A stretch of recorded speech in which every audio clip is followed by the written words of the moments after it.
Hey, Dr. Tara Vossenkemper here, and you're listening to the Culture Focus Practice podcast. Thank you for being here with me. Thank you for joining me.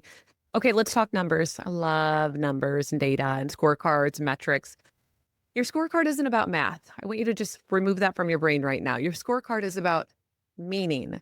In EOS or in any business structure that you might use, think about your numbers as telling a story. That story is really about trust. If your team doesn't believe the scorecard reflects a reality, or if you don't actually use the scorecard to have honest conversations, you don't really have a scorecard. You have a spreadsheet graveyard. And so think about today as basically an attempt at reframing scorecards from being about something cold and distant, like an empty number, to actually being about alignment, accountability, and trust.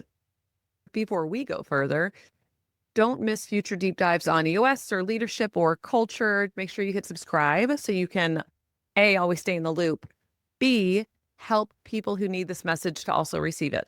Thank you in advance. Our agenda for the day, if you need some parameters, just 3 broad items. Number 1, scorecards are for meaning making. I love meaning making as a side note. Number 2, why trust is the hidden foundation of metrics.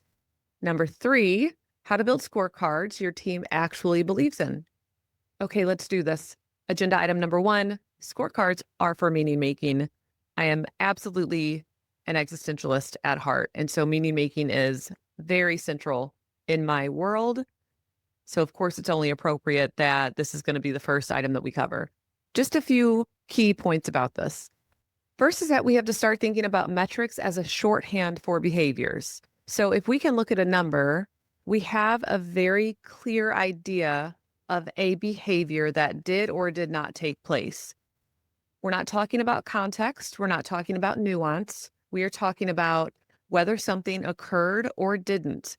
The percentage of clients that showed up for a session, the percentage of utilization for each clinician, the number of people who reach out, the number of people who schedule, the amount of money that comes into the business. All of these things are metrics. They don't give us any details. There's nothing beyond this is a thing that took place. I have no idea the process that client care went through with each individual person or how long it might have taken.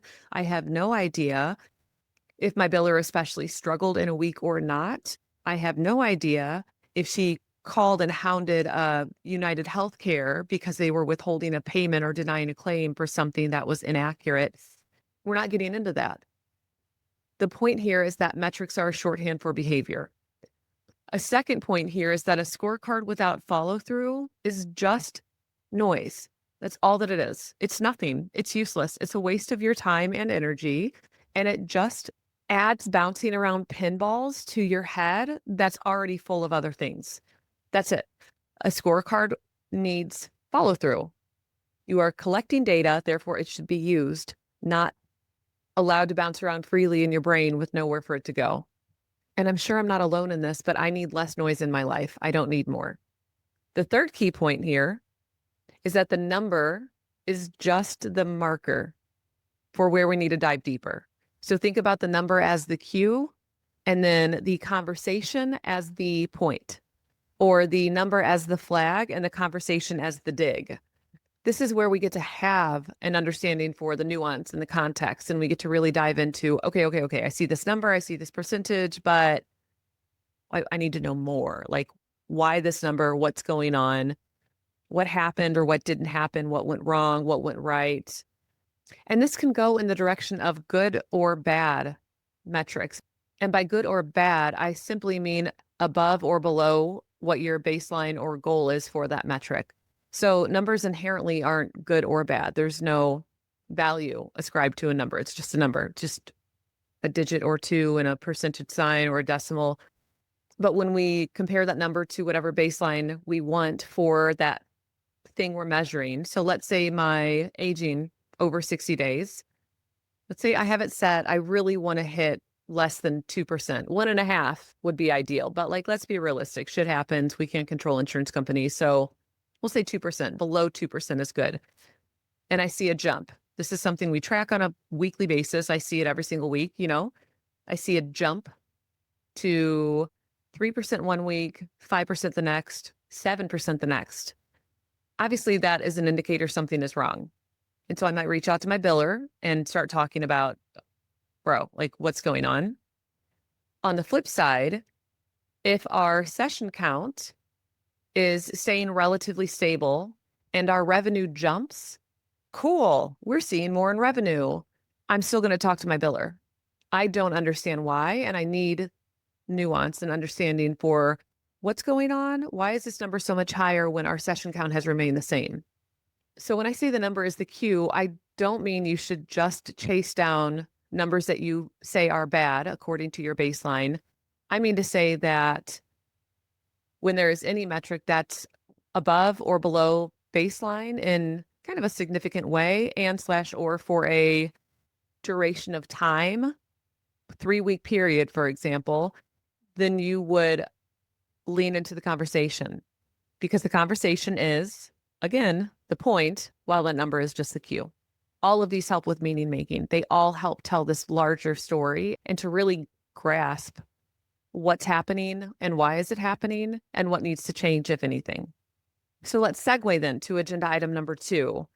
Why trust is the hidden foundation of metrics. I love this. I think that people can get overwhelmed or almost like scared. I don't like saying scared, but something about numbers and metrics and scorecards makes them anxious, a little bit uncomfortable. This is especially true for people who are more clinically oriented. I find that consistently that clinicians don't like looking at numbers. And I also see that that translates into leadership and group practice ownership until people can start to derive meaning or make meaning out of the scorecards and out of the metrics. Then it becomes easier to, do and maintain. So I'm saying all of this because when we think about trust as a hidden foundation of metrics, there's a few things to keep in mind. One is that if numbers are massaged, trust is gone. Like if you ever manipulate numbers to make them what you want them to be, and then share this with your team, for example, you have basically just eroded trust entirely, especially when that comes to light. Conversely, if you have a team member doing this or an employee doing this and presenting you with data, that's another fucking problem. That's a huge betrayal of trust. In my opinion, that's a huge betrayal of trust. Data should be data. It doesn't need to be massaged. It needs to be understood and it needs to be seen cleanly. So we can't manipulate numbers. And I don't think most of you do, but if you ever have the urge to, well, maybe I'll tell the team this, or maybe I'll just edit this a little bit, don't. When numbers are massaged, if they are, trust erodes. That's one key point. Another is that people, including you, need to really believe that the metrics are fair and relevant. So think about fair as being attainable and realistic. If I said to a clinician, I need you to hit 40 billable hours in a week, that is not attainable. That's not realistic. That's not fair. That's a ridiculous ask from me. And that will start to leach out any trust they have in me. And it'd be the same for something like client care. If I said I want conversion rate to be at 95%, no, that's not fair. That's not a fair ask.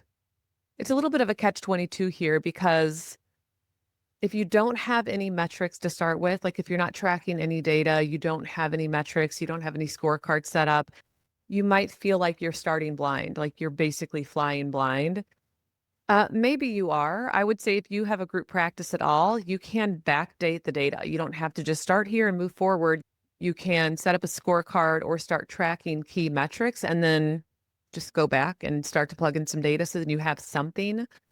If you're entering this entirely fresh, yeah, you're not going to have anything. So your perception of what is realistic versus not, it's like it's a little more in flux, so to speak. The relevant piece is that you want to make sure that people are in tune with or tracking or responsive to metrics that are appropriate for their role. So for example, client care is going to be conversion rate. How many people coming in through the door convert into clients? Billing is going to be aging report or revenue. Clinicians are going to be utilization or session count. Marketing is going to be inquiries or leads. So people, the employees, your people, and you, all of us have to believe that metrics are both fair and relevant. Another key point to trust being the hidden foundation of metrics is that we can build trust by showing vulnerability and honesty with our own metrics. And by we, I mean leadership, in case that's not clear. And by this, I don't mean to say that you need to share every single metric you collect with your entire team. I don't think that's necessary unless you are adamant about radical transparency. Then you do you. Like, that's fine. I don't do that. That's way too much. For me, that would be risky in that I think that all of the metrics would just end up feeling like noise. It would just be noise for people. They're not all relevant for the entire team. And I don't want everybody involved in all of the metrics. So I keep things clean in certain ways. What I will say, though, is that we do a quarterly state of the practice meeting. And this is my quarterly meeting, basically, where I go over how the practice has done in the last quarter. And I'm going to talk to them about whether or not our rocks are on or off track and the percentage that we completed them or not. And I'm going to get into the why and why not, like what we learned from this. What are the takeaways? I'm also going to do things like share our percentage growth, whether it's high or low, with regard to session count, inquiries, conversion rate, attendance, utilization. I'm basically going to cover metrics that are relevant to them on a global scale. And I'm going to talk a little bit about what I see going on. And by that, I mean, I'm helping to tell a story about the numbers that are in front of us. This number is lower. Here's what we're seeing. Here's what we've done about it. Here's what we're thinking. This number is higher. Here's why. Here's what we think. So then everybody who's looking at the metrics, they're not just getting a number, which they might not really make sense of in and of itself. They're getting a number in the context of this much larger picture. And all of that also, which we'll talk about in just a minute, I'm going to connect back to our vision and reiterate why these numbers are important, how they're connected to the vision, the role that each person plays, all of those things. I've been doing this for years now. Like, I've been doing a state of the practice meeting where we'll talk about growth or lack thereof for years. I found out recently that that's more rare than not. And I am surprised. I was surprised to hear that a lot of leaders will point to what they did well or what is going well, but not really also talk about what isn't going well. I think it can seem counterintuitive because it seems like, well, if I talk about what's not going well, people aren't going to trust me. Maybe. I mean, I think, yeah, sure, that's a possibility. But I think what's more possible is that if you don't talk about what's going well and people think everything is great, but then they feel like something's off and then it comes out later that things weren't going well, that's a much larger hit on trust. That's the erosion of trust piece. So this is why we say that trust is a hidden foundation in metrics, and that leadership in particular, and being vulnerable and open and honest about certain metrics, are enhancing trust amongst the team. Okay, let's shift. Third agenda item, third and final. There's also a few key points here. So this third item is more about how do we build scorecards your team actually believes in. I really like this. I don't like doing anything that's not relevant or meaningful. Like, I don't want busy work. I don't want my people flitting about trying to answer all these metric related numbers that don't have anything to do with them. I think that's such a waste of time. And I don't want to do it either. So why would I want somebody else to do it? So here's what we can do. Number one, we want to keep it simple. So there's two options with keeping it simple. And I think each option lives in a different place. One option is that every role has a number, just one number that they are in charge of. I love this, for the record. I think it's very clean. I think it's really clear. I think people know exactly where they should look and what they should look at. And it removes what I would say is a mental barrier for people in such a way that they don't have to look at 5 numbers and try to make sense of all of them together, which is a skill. And we can help them learn that, sure. But mostly I could just clean it up and give them one key number to look at, and then we could call it a day. So that's the one number per role option. Another option is that we have anywhere between 5 to 15 measurables with clear definitions and clear owners. Here's what I'll say about this option is that I think that 5 to 15 measurables should live in a scorecard, obviously, but that scorecard should live in a departmental or leadership level meeting. So when we talk about scorecard, I think that there's both higher level scorecards where you have a scorecard for a leadership meeting that gives you a whole view of the practice health. And then we have departmental scorecards, of course, that are much more specific to the department that they're a part of. So my ops team scorecard is going to look different than my leadership team scorecard, for example. And I really like scorecards for meetings and groups coming together. If it's just one person and just one role, like my clinicians, for example, I just want them to have one number to look at. That's it. So we do a blend of both of these. And again, we're talking about how to build scorecards your team actually believes in. My first point, I'm laughing at myself right now, actually, because my first point is keeping it simple and I'm giving you two options. And now I'm saying, we do both of these things. I see them as simple, though. I see them as it's simple. Each role does have a metric that they focus on exclusively. And at our meetings, we have scorecards, which is a collection of metrics that give us a full scope view of things based on department. A second key point here, any scorecard that you set up, whether it's one metric or a collection of them, you have to look at it weekly. This is non-negotiable for me. You have to look at that number on a weekly basis. And if you say, Tara, I'm just going to look every other week. No, don't do that. Look every single week. Every week. It takes you all of 5 minutes, and it is very important to do. When you look at something on a consistent basis, you are creating reliability. You are giving yourself the opportunity to move quickly when you see an issue. If you are, for example, reviewing every 2 weeks and you decide you want to do it on Thursdays, but then most people don't work on Fridays. And then also there's the weekend. So then most people aren't working on the weekends. And then you get back Monday, but it's a holiday. Now it's Tuesday before you really get to address anything wrong. That's already been a 2-week period. And the problem still hasn't been addressed. On a weekly basis with a weekly rhythm, if you do that at most, you're looking at a week and a half later that you're able to address something, not upwards of 2.5. So a weekly review should just be integrated into your weekly rhythm. I would say one of the easiest ways of doing this is just baking in the review to a standing weekly meeting that you have. If you don't have a standing weekly meeting with anybody, A, you should.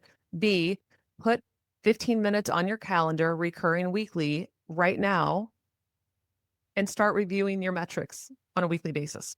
Third key point, every metric that you have, especially whenever you are assigning them to other people, you want to tie it back to your vision. So it's not enough for me to just say, we want to hit this many sessions. Instead, I might say, this is where we're going. This is the vision. Everybody's enthused about it. This is what we want to grow into. This is how we're trying to evolve. And in order to do that, we have to grow by this percentage, or we need to see this many sessions in a year.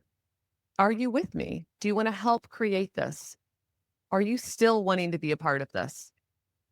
And assuming that people say yes, now that number is not just a number, that number is our future.